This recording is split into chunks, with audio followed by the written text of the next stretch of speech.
Okay, so hello all, good afternoon. My name is Tal Reshef.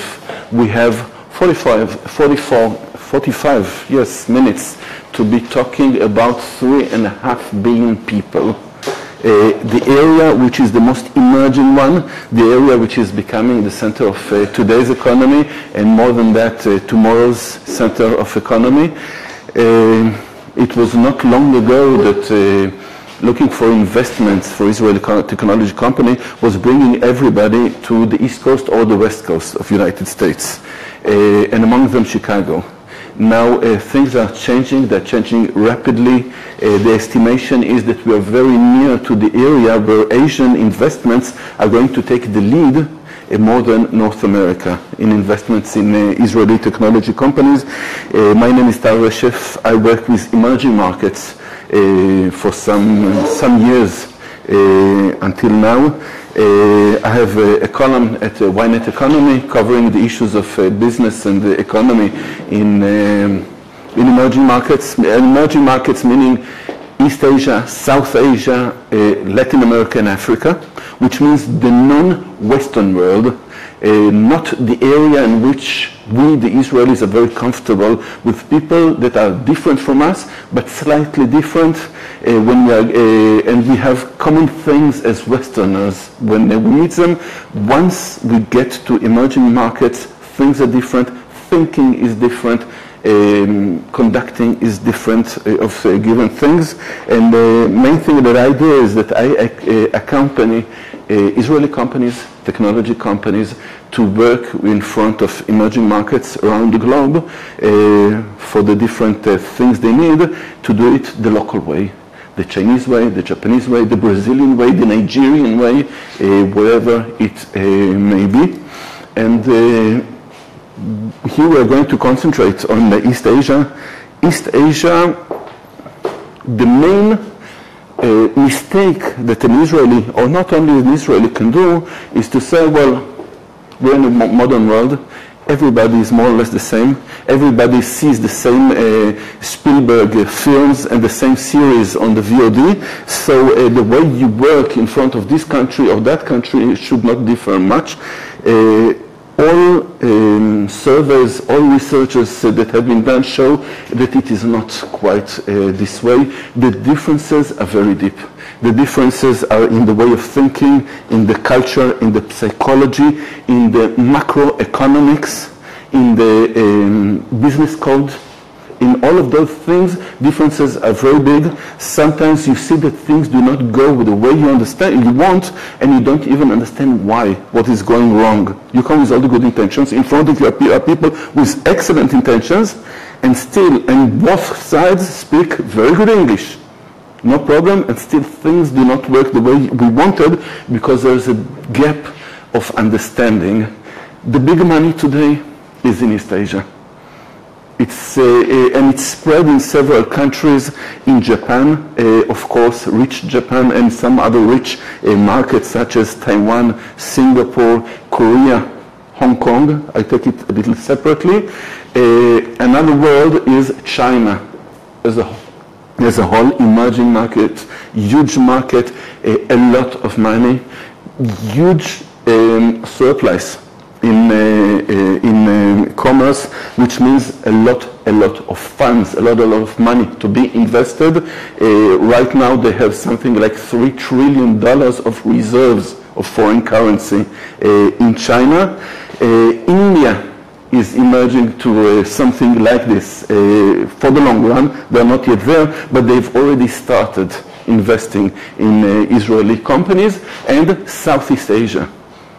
More than 500 million people of different countries, of different levels and styles. This world is the biggest source of money, and it's the biggest target market in the world today, and tomorrow even more than that. It is going to be even more than that. And the main issue is that when I'm talking with customers from Israel, from Australia, from Argentina, from Norway, from Russia, from Canada, there's something in common. All those people from all these countries and markets, they have something in common, which is they come from the Western culture. Western culture means religions that believe in one God at the basis of the culture, historically speaking, even if we are dealing with non-religious people, and the origin of a Greek way of thinking that influences the West until today. Once you get to India, you get to China, you get to Japan, to Korea, etc., you arrive to a world that knows everything that you know. I'm talking to the Israeli, everything that you know about things that you have learned, may it be in business management or in economy, in engineering or in sciences, he learned the same things. He learned the same method, but his basic way of thinking, underneath all that, is different. It's coming from another world. So we need to understand the basic thinking is different. You can see it even from the most basic things. A Western person, the Israeli for instance, he sees the world in yes and no, in black and white. This is the main thing. I mean, you ask him a question, either it's good or it's bad. It's correct or it's wrong. This is the Western way of thinking, and I guess the Western people who are sitting in this room must be saying to themselves, of course, what else? But if you are not a Western, for you things are different. Yes and no are a little bit more complicated than that, and there are more options beside those. So thinking is different. Thinking Eastern for somebody who is not an Asian, is not from East Asia, is something that should be understood and should be learned. It is not intuitive. It should be learned, and it takes a while to do that. The differences, it is just to give the idea. We are not going to meet all of them. We are not going to take a deep look at each one of them. But just if you want to have the idea, the historical idea, take a look at the main source of food.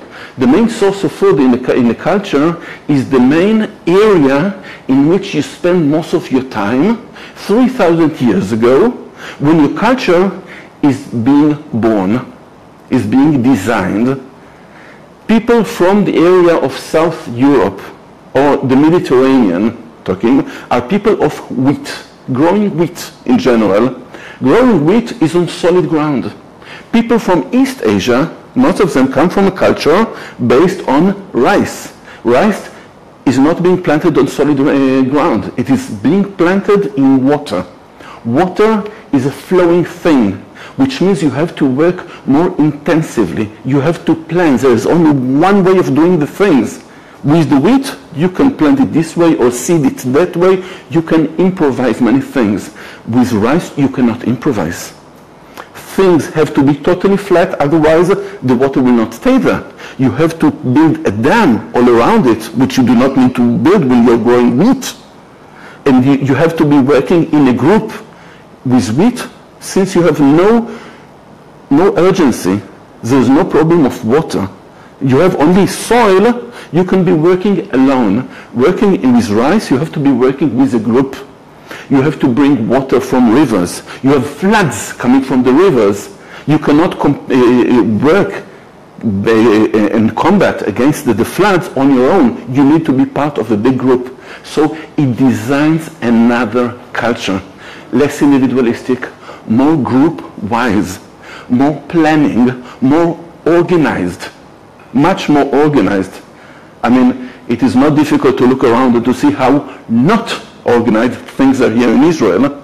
We are not rice people.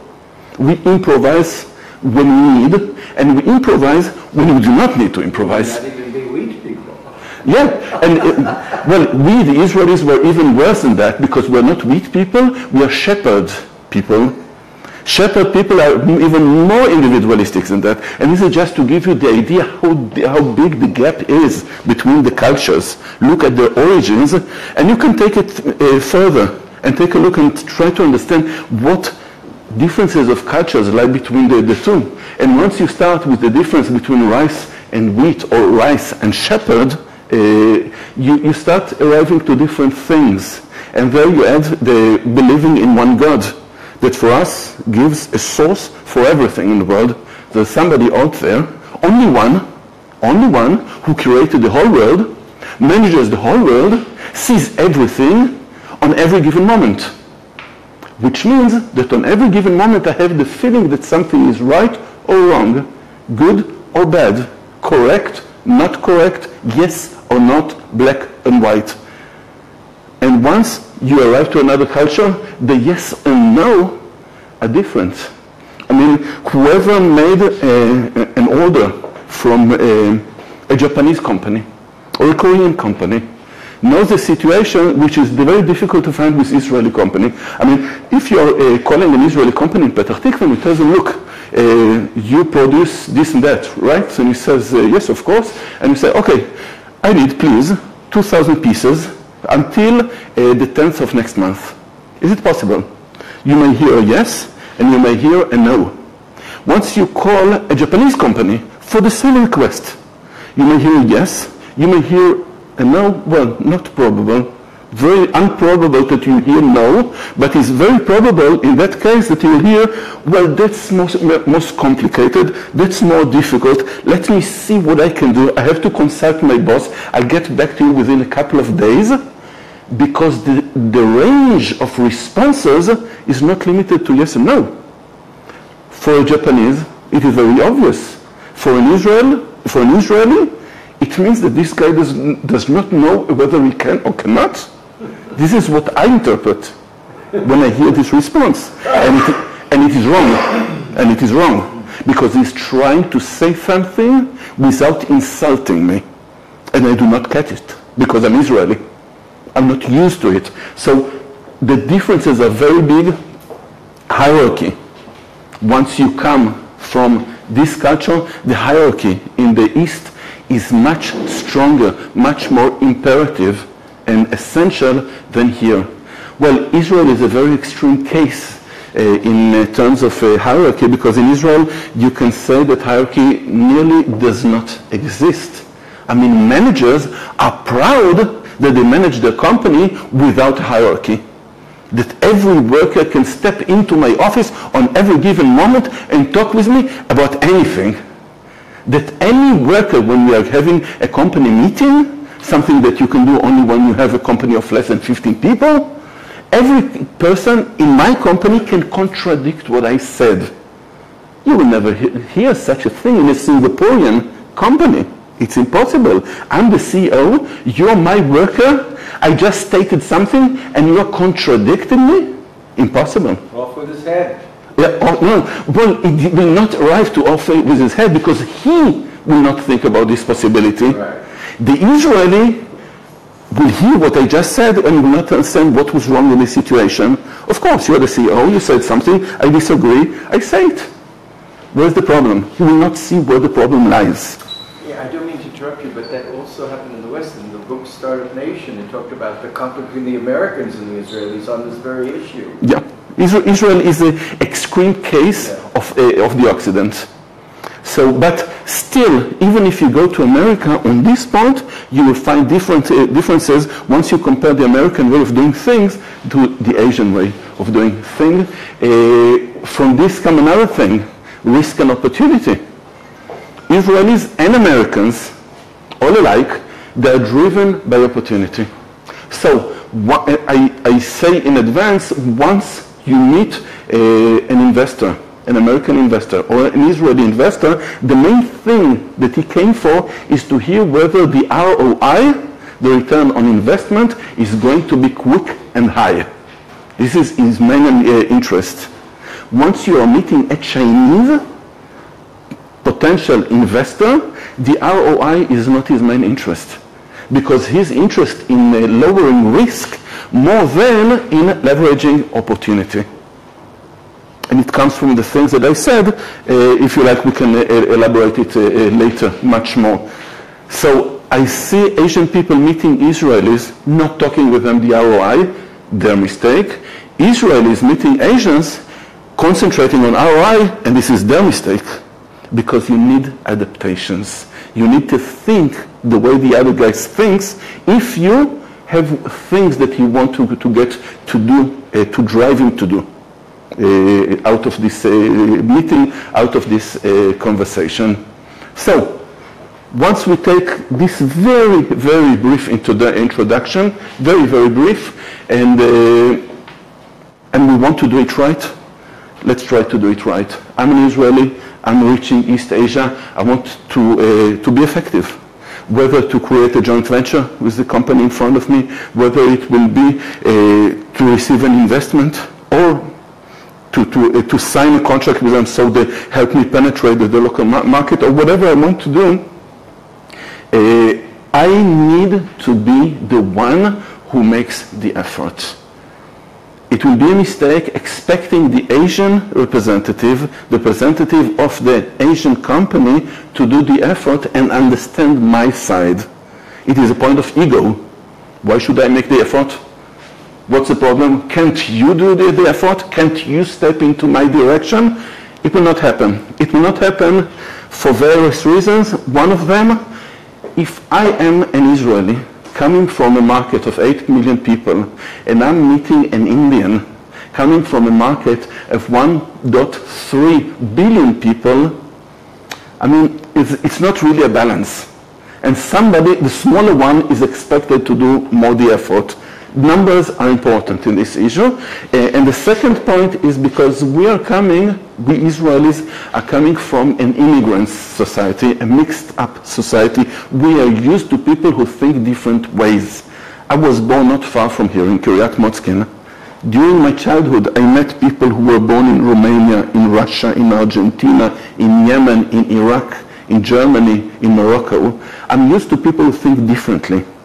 While if I'm talking about a Korean, he was born in Pusan, for instance, and from the moment that he was born until he came here, nearly all his life, most of his life, he met Koreans who think Korean way, talk Korean way. So my chances of understanding what needs to be adapted are much higher. So it is my duty to make the effort, and it is my advantage. Because, look, if I'm meeting you, I put the effort in order to understand from which background you come. And as a result of it, I understand how you think. And you are meeting me without doing this effort. Who's got the advantage during the negotiation? It's obvious. The one who's put the effort is the one who has the upper hand. He knows more than the other side knows. So it is not only my duty, it is also my advantage. And it is my big advice to you to put your effort over there. It is not only giving me the advantage, it is a show of goodwill. Because if I invested in understanding the Vietnamese person, the Vietnamese company, the Vietnamese country that I'm going to meet, and once I chat with them, I let them see that I know things, that I learn things, that I put the effort, it is a show of goodwill. It opens in a positive way the conversation between us, the contact between us. And once I adapt myself to you, and you see that the other side, the other person understands your feelings and does the right thing, it lowers your precautions. And once people lower their precautions, it is easier for them to pull the business card and to put it on the table. And this is the result, this is the goal after all. After all, I'm meeting somebody, a representative of a fund or a company. My aim is that he will put his hand in his pocket, pull the business card, pull the credit card, and put it on the table. And putting the credit card on the table is very difficult. It's an emotional thing. It's not a financial thing. It's emotional. It's taking a risk. I'm putting my money. I'm putting the money of my company. And I have to approach the person in a way that lowers his precautions, lowers his fears. The more I understand him, the more I feel him, the more I adapt myself to him, the more I allow it to happen. So I have many reasons to be the one who puts the effort in this process even before it starts. So I invested time and effort, I learned, I consulted, I guess I understood some things. I'm getting to the point of creating the contact. I guess this picture comes from Japan by the bowing, which is appears to be very Chinese. I'm approaching a person who is not Israeli. I'm approaching a person who is not Western. I'm approaching a person who is much more cautious than who I am. Is more cautious than the people I'm used to be working with. So I have to do things gradually, with a lot of respect. Remember, lowering precautions, lowering fears. This is the way to a person's heart. By lowering those things, I do it by approaching him gradually, approaching him with respect, respecting, among other things, his space. I mean, the Israeli way of arriving to a person that I don't know and saying, "Hi buddy, my name is Tal, how are you? Happy to meet you," and starting to tell you the story of my life is something very effective with Israelis. It is effective. It's what we call breaking the ice. It's usually quite effective with some changes with Americans also. It is totally ineffective and even harmful doing it with the Asians. Because if you're Asian and I'm approaching you this way, I'm threatening you, usually. Just a second, he does not respect me. Did I invite him to my surrounding? Did I invite him to my space? Did I invite him to tell me all those private things and ask me about my life and touching me? Not at all. So I need to do it differently. People in such cultures tend to appreciate very much humility, modesty.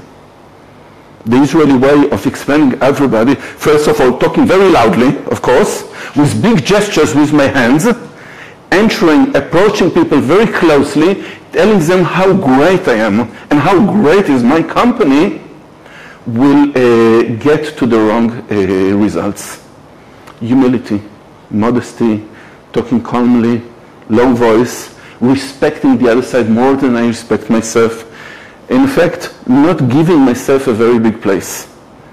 I am, once I meet investors or representatives of companies from Taiwan, from Korea, from Japan, I am the less important person in the room. And what will happen in many cases is that I will find that the other person also is the less important person in the room, following the way that he presents himself. Once he lowers himself and I lower myself, there is space for both of us. While if I'm getting myself bigger and inflated and explaining how great I am, okay, and you're inflating yourself and explaining how great you are, we are, both of us, each one of us is so big that the room is not enough for both of us. And we are creating the conflict. Usually we create the conflict. The Asian way, I think, it's smarter. I will be modest, you will be modest. I will be humble, you will be humble. There will be enough space for both of us because we will be smaller. So remember it once you're making the first approach. Remember that there is, as I said about the rice fields, rice paddies, there is one way to do it right. For instance, if you're talking about presenting business cards. If you are an American, I saw Americans, for instance, coming to a room, meeting, let's say that I meet all of you, okay? And I don't know you, and I want to exchange business cards with you. I do not exchange business cards.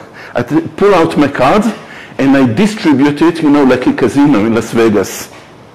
No respect for the piece of paper that I'm giving you. No respect for the details in it. Why? Because it is only contact details. So I distribute my business card to each and every one of you. And if you like to distribute yours, you will do the same. Once I'm meeting persons from Eastern culture, there is a respect to the name, there is respect to the person, respect to the company that sent him, the country from which he comes from. And since then, there needs to be a respect to the piece of paper on which all those things are written. So there is one way of exchanging cards, with respect, with attention to my card and to your card. It is ceremonies, it is a ritual. Okay, it helps putting things in the right place, to meeting expectations and lowering precautions. I'm getting back to the same thing. And as a result of all those things that I said, I'm increasing the harmony between us. And this is what I want to do more than everything else. Once I want to create a business opportunity with somebody else. This was the beginning. The initial introduction, the initial meeting, beginning of the work days, each one of us with his suit, with his shoes, etc., elegant, tie, jacket, etc. The evening is the time where you can loosen up those things, where you can open your tie, you can open a little bit your shirt, you can be more free, you can drink, you can be light, you can be telling jokes, you can be even making a fool of yourself in order to warm up the atmosphere, the feeling between the two sides, to get things closer, something which is very difficult to do during a business activity, of course, during the day. So, if you came to South China, to Shenzhen, and you're meeting some representatives of the company, and you're having your meeting and your discussion, and let's say at 4 or 4:30 in the afternoon, they tell you, by the way, we have reserved a table for us in this and that restaurant. Can you be there at 7 o'clock, let's say? This is the point where a very big part of your work is going to start. Israelis take this part of the day as leisure, fun. We've been working during the day in the meeting room. Now, in the evening, we are going to karaoke, we are going to drink, we are going to eat, we are going to have a lot of fun. But I have a presentation to be preparing for tomorrow. I have many emails that I couldn't answer during the day. So, unfortunately, I have to say no, thank you for reserving the place, but I won't be able to arrive there because I have a lot of work. Because this reservation is only for fun, isn't it? No, it is not fun. It is warming up the connection, lowering precautions, lowering fears, getting us together, okay? Bonding the persons together. You cannot bond people together by discussing issues on the contract, the proposed contract. You cannot. The evening is the time when things happen, and there is food. Food helps us to get warmer, to get more open, to get closer to each other. There is drink, there is alcohol, of course. There are gestures. There's somebody who is invited the other side. So it's generosity. Okay, many things happen in this place in order to show the human qualities and in order to get closer. All those things help them. And one of the things that should be remembered, which is quite obvious if you come from such a culture, but it is quite surprising from somebody who comes from outside, that maybe during the evening we've eaten, we drank, we had a lot of fun, we were laughing, we were making ourselves ridiculous. Okay, all that was great, all that was fun, it was getting us together.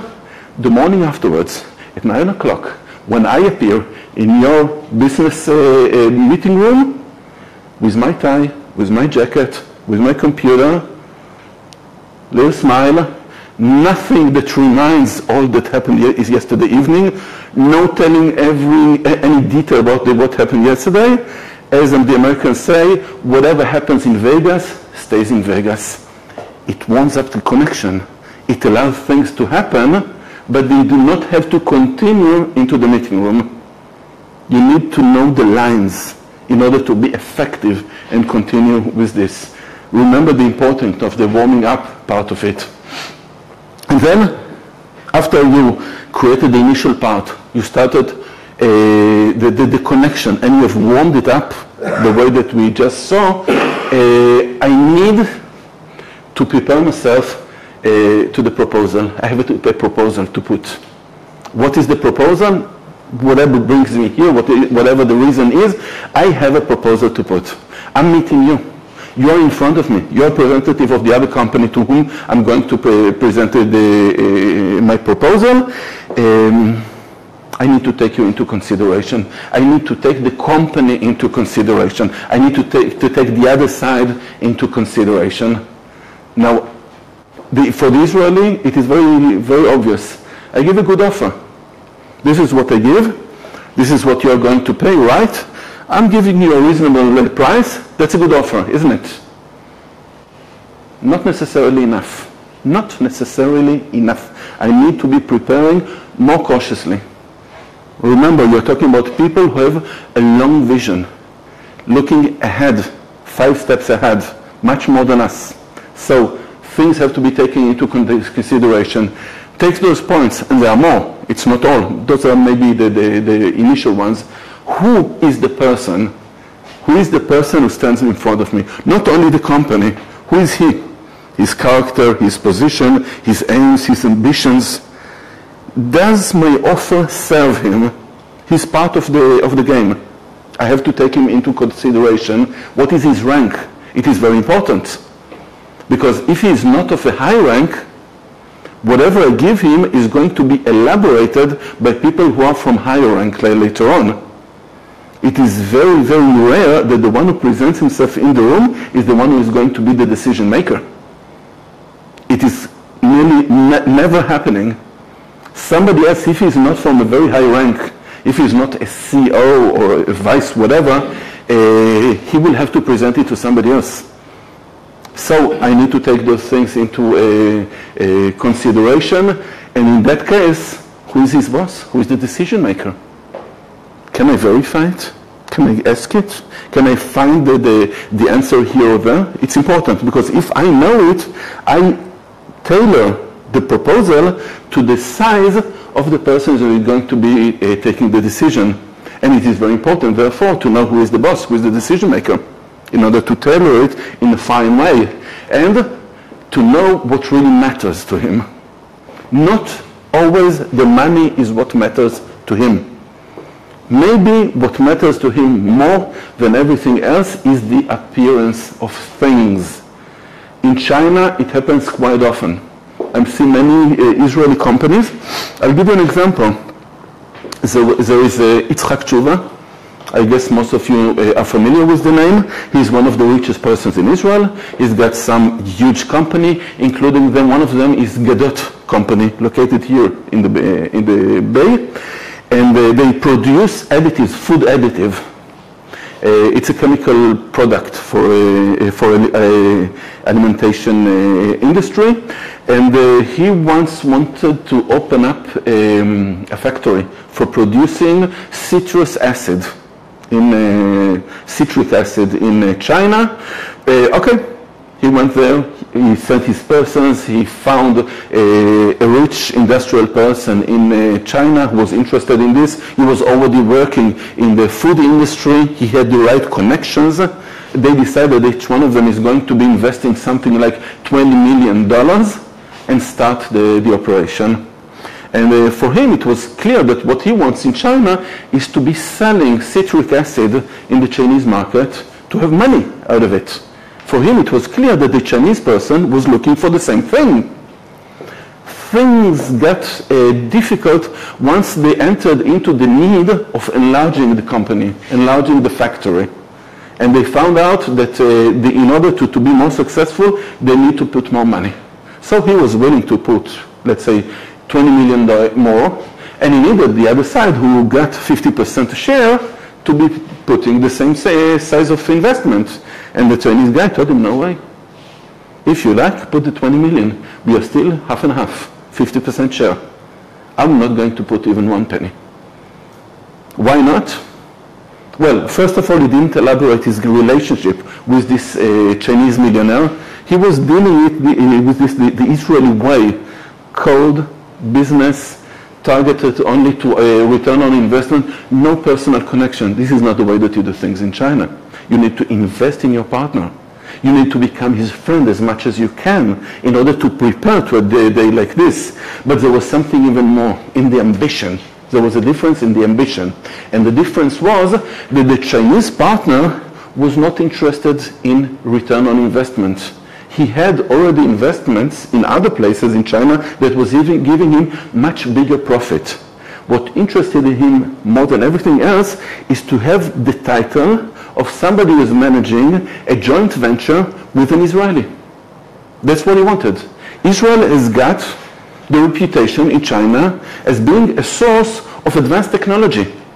If I'm having a joint venture with an Israeli company, I can present myself as a contact person for operations of somebody with technological ties and links to Israel. It puts me in a very interesting position inside of the Chinese business world. Money is not the issue. 20 million for that guy was some pennies to spend for the business card that he got out of it. The Israeli side did not understand it. When they understood it, it was too late. They lost a lot of money until they bought the whole operation out from the Chinese hands and started managing it all on their own. And this was because they didn't understand what matters to him. And you need to learn it before you give the proposal, because you have to hit where he wants things to be touched, where in what matters him more than everything else. What is his motivation? So I gave you one possible motivation. Return of investment can be a motivation, but maybe the decision maker is interested in his career, in his bonus. Maybe.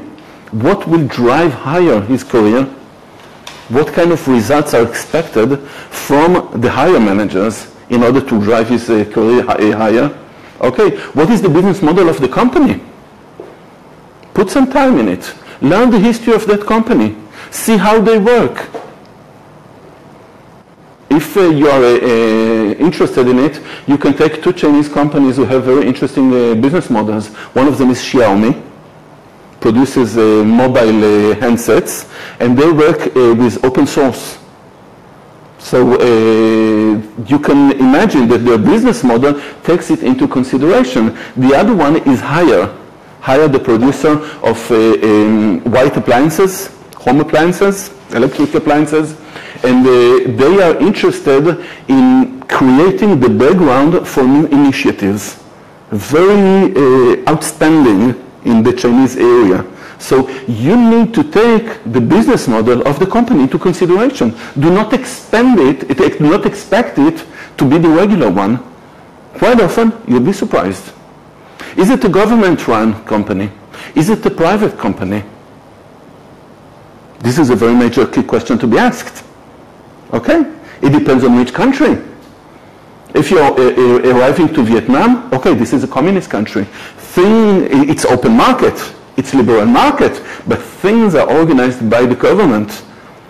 So if I want to succeed in Vietnam, I need to be working in cooperation with the government, with the authorities. What do the authorities want? I have to take it into consideration. It's part of the business model, and the country is important in the Central East countries, but it's important in every country in the East. Of course, it will be more significant in countries like Singapore, like People's Republic of China, or Vietnam, but even when you're going to the more liberal countries, such as Korea, Taiwan, and Japan, you will see that the interest of the country plays a more significant role than in the West. Quite often because of the belonging, because of the group-wise. It takes a very important place, and you need to remember the last line more than anything. Biggest motivation of the person in front of you is not to fail, not to lose face. Because if an Israeli is investing in 5 companies, 4 of them fail, and 1 of them succeeds, and it succeeds in a way that pays for all the other 4, he's happy. He's very happy. If a Korean invests in 5 companies and 1 of them fails, he's in a catastrophe. He's in a depression because he needs to explain to the other persons around what went wrong. He lost face. For an Israeli, it's difficult to understand it. So this is part of his motivation, and once I give the proposal, I must take it into consideration by the build-up of the proposal and by the presentation of the proposal, both of them. So I get to the point of the introduction. I introduce myself. I introduce my company, or not necessarily my company, but the company for which I work, and I introduce my proposal to them. I already talked about humility. Never forget it. Don't put the regular American presentation of how great my career has been so far, how great my company, we have a cutting edge technology, okay, etc., etc. No need. Not only the no need, it does not serve you. It harms you. Be humble. Bring details. Bring details. Don't bring your high self-estimation. Keep it at home. And humility is about myself. Humility is about my company. Humility even about the product or the service that I'm proposing. Even about this, I need to be humble when I'm talking. And I'm the less important person in the room. Okay? You are the customer. You are the representative of the company to which I'm giving the proposal. You are the most important guy in the room.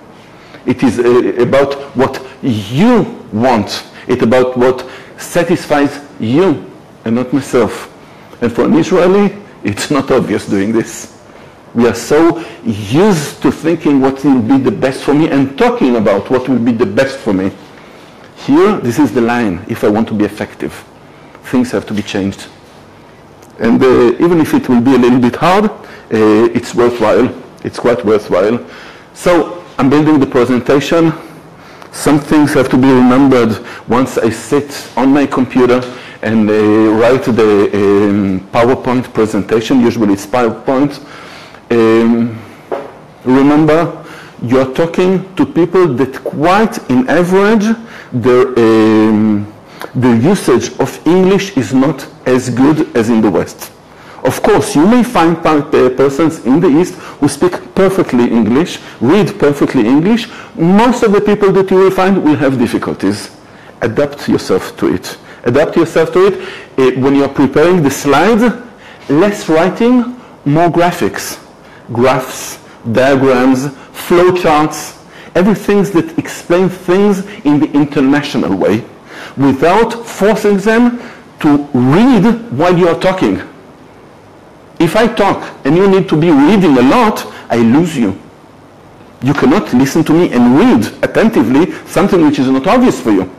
So write less, put more things in a graphic way, and remember that many things, be thinking about your presentation, because quite often we expect things to be obvious, and nothing is obvious because of the differences. And sometimes it's a bit difficult to expect what will be seen in a different way. Let me give you an example, and there are many examples of this way. There was this guy, I think he was a Texan, from Texas, United States, and he bought a Chinese company. And okay, after buying the company, and he came there in order to show himself to the workers and to start working together, and did it in the American way, which means being outspoken, very loud, very happy, very cheerful, and he was presenting them with a presentation about himself, about his life, and about a baseball team that he was owning. And well, in America, this gives a very big show, of course, a lot of excitement. Not so much in China. People are not impressed by this so much. He was even putting things in a bit of a contradictory feeling. But the big problem was that he finished this presentation with a big picture of himself, with his contact details, with the hat of the team. This team, they've got a green hat. Now, you're laughing because you know it. Israelis do not know it usually, but in China, green hat means your wife is betraying you. Like we used to say in the West, your wife is putting your horns on your head.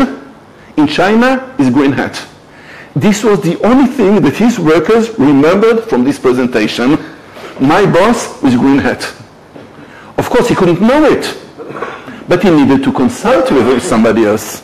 He needed to ask questions. Ask questions. Nothing is obvious. Remember, less ROI. Business model is not concentrated on ROI. Quite often, keeping face, not losing face, is more important. And when you're talking with an emerging market, not only with the details, it's true for many other markets in the world, but very true for East Asia. Most of the markets over there are emerging very quickly, very rapidly. Last year, the economy of China was increasing by 6.5%. The one of the Philippines or Vietnam by more or less 7%, even more than 7%. India has passed the 8% of growth. Now, when your economy is growing so fast, you have many opportunities. You invest now, at the end of next year, the potential of your investment, even without achieving anything, will be 15% higher. Because the country in 2 years have increased by 15%. So you have huge opportunities in your market. Return on investment is maybe you give something like, okay, the return on investment from investing in our company will bring itself back in a few years. In how many years? In 8 years. That's an excellent return on investment. But if I put the same amount of money on something that gives solution to the Chinese market or the Indian market or the Vietnamese market, in 8 years, I might not only have a return on investment, but maybe have it 3 times fold. Because of the speed of the growing of the economy. So remember that quite often introducing an effective solution to the local market is more important to those persons than the return on investment of the shares. We need to think differently because the economy, not only the thinking is the difference, not only the conducting of the company, not only the business conducting, the business code is different, the macroeconomics are different, and therefore the business thinking is based on other principles. And I have to take it into consideration when I prepare myself. Okay? And remember, not losing face, I have to give him assurance. And I have to put the accent of giving him assurance that he's investing in a solid place. He will not lose face, no failure, everything is guaranteed. Okay, I need to bring details, not just saying it. I need to show it. I need to prepare my homework. I need to give him assurance before giving him return on investment. Okay, we've done the roadshow. We finished the roadshow. We are back home. And we expect in the West that once I presented myself and once the guy in front of me understood and we finished and we concluded, things are done, isn't it? Well, no. Even after we will sign the contract and even after we'll start working together daily, negotiation will not end. Negotiation is part of relationship. There are things to be achieved, there are things to be lost. And I need to negotiate, to increase my share, to increase my part, to be working for my interests, and I need to expect the other side to do the same thing. One of the main sources of my work was a company that I cannot mention because they work in the defense area, so it's forbidden to me to say their name, but it's a significant company in the defense production in Israel, and they had a very successful contract with one of the governments of East Asia. They sold them very expensive systems of weapons, and they got very good payment for that. They made the things very, very good because the government was under risks of defense in the borders, so they were in an urgency of signing it and receiving the product. So they accepted many things that usually they would argue because they couldn't lose time. And this company took it to their advantage. Everything was okay. They were very happy. Once they signed the contract and started preparing the sending of the weapons, they found out the things were getting more and more complicated with negotiation on every step, on everything. For them, this was the end of the negotiation. For the other side, for the Asian side, this was the beginning of the negotiation. And this was the part that they called their secretary and asked the secretary, do you know somebody who understands intercultural issues with Asia that had come and instruct us about it? And this was how I put my foot in the door of this company. Because, and you need to understand it, because if you are meeting a company for cooperation, for joint venture, for investment, remember that after you sign the papers, the negotiation will continue. It is not the end of it. You have to be continuing to work on your friendship. There is the human connection all the time.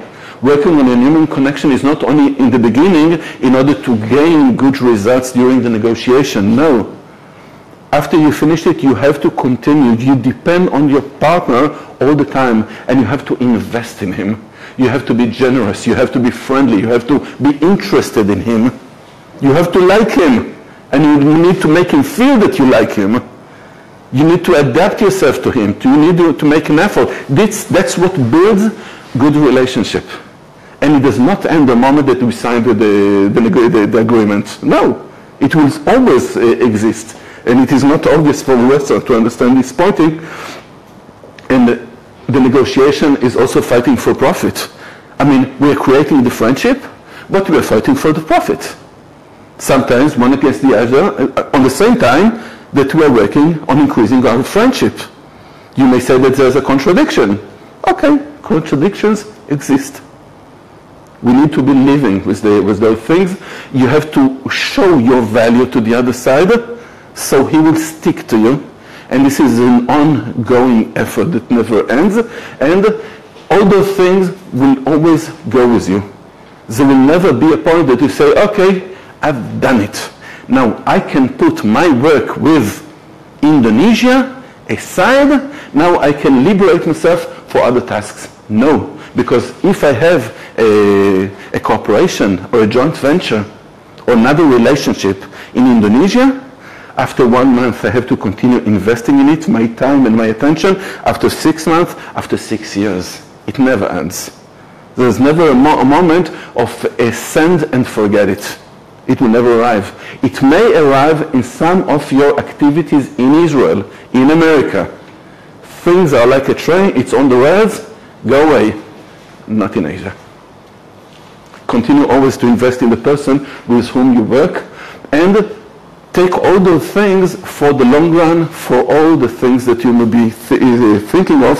The most common mistake that I saw with Israelis that work with East Asia is that they prepare themselves lightly. I saw many times Israeli managers or businessmen preparing themselves to travel to one of the East Asian countries. How do I prepare myself? I sent cold emails to some companies. Once I sent the cold emails and I receive a polite response from them, I call them on the phone, cold phone call, and I ask to be arranging a meeting. I'm going to be there. I would be happy to show you my product, my company, and to propose your cooperation. Why not? Since you're coming, you're buying the ticket, you're doing the reservation in the hotel. Okay, this or that manager will find 45 minutes to be talking with you. He comes, he talks with 8 managers. None of them invites him for dinner. None of them invites him to a further meeting. All of them say, yes, this is very interesting. They receive the papers. Oh, that's very interesting. I will be reading it. Yes, I will be very happy to be in touch with you and to be working together. And he's happy.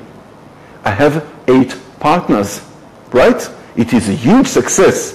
And you're nodding no, and you're right. Because he comes back to Israel. He sends an email. Again, he receives polite responses, and this is the end of it. Because he was not working the Asian way. I was trying in those 45 minutes to show more or less in wide lines what is the Asian way, and there are many more details to be counting it. I think the most important thing to be remembered is that it's different. Once you remember that it's different, you know that you should be learning it, and it's a good start. Ladies and gentlemen, we've got how much time left do we have? 10 minutes. If you've got questions, proposals, jokes, if you like to sing songs, whatever you like, I'm at your service. And whoever, yes, please. It seems to me that one of the premises is that we always come with the lower end. And it seems to me that these meetings always are presented, they're always on an unequal footing. We always need to go and do the extra step. And of course, I will always, do my research and know what the other guy does and what his company does and what their business plan is. But what if I'm the customer, or hypothetically, the investor? Okay. You're telling me that I'm the most important person in the room. The less important person. I'm saying that you're the most important, but you said to yourself, I'm the less important. Yeah, I know. But I made all the effort. Yeah. I mean, how can we come, maybe we can come halfway. Maybe he wants to pat me on the back and take me out to falafel, to eat falafel. Okay, as I said, the fact that you're the only one who does the adaptation, you're the only one who learns the other side, gives you a huge advantage. So you can give up this advantage in order to be putting only half the effort and having him do the second half. First of all, it will not happen because he will not do the same thing that you are doing, because he's got the upper hand, because he's coming from a richer country with the sources of money. You said hypothetically, if I'm the investor, why aren't you the investor? Because in China, in Japan, in Korea, in Singapore, in Taiwan, there is much more money than in Israel.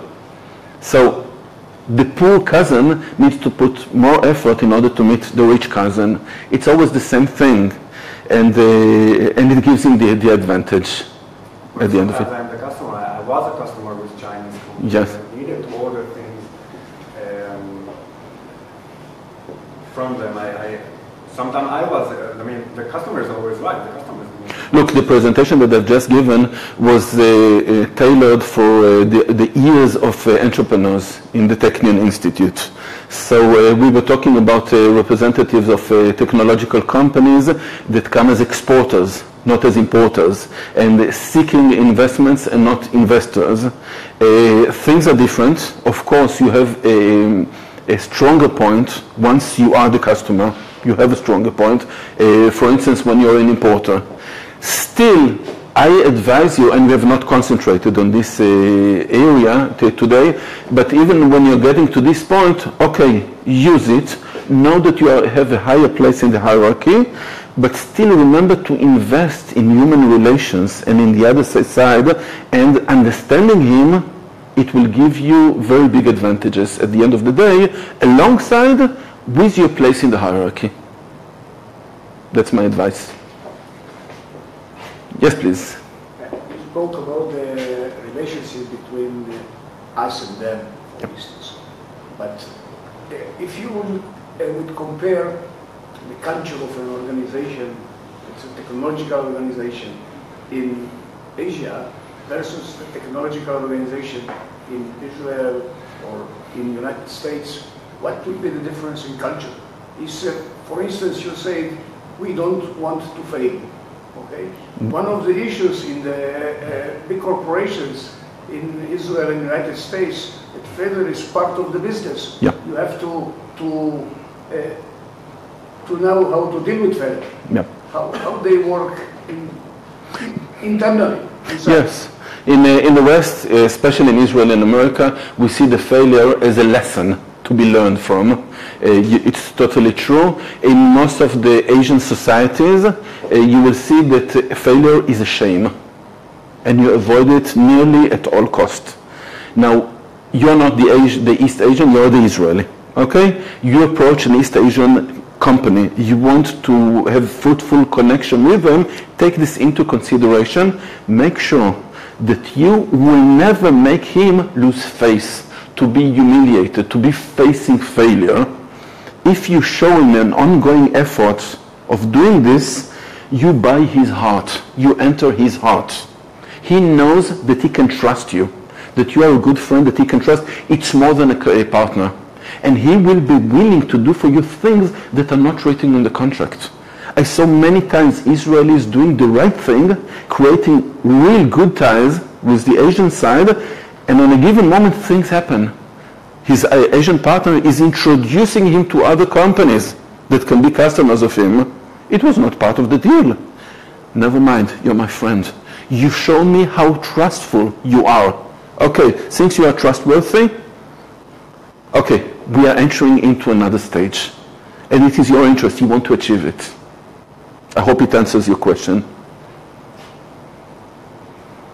Okay, guys, for whoever wants it, you're welcome to receive my business card or to leave me your business card if you want to be assigned to my newsletter about emerging markets in the world.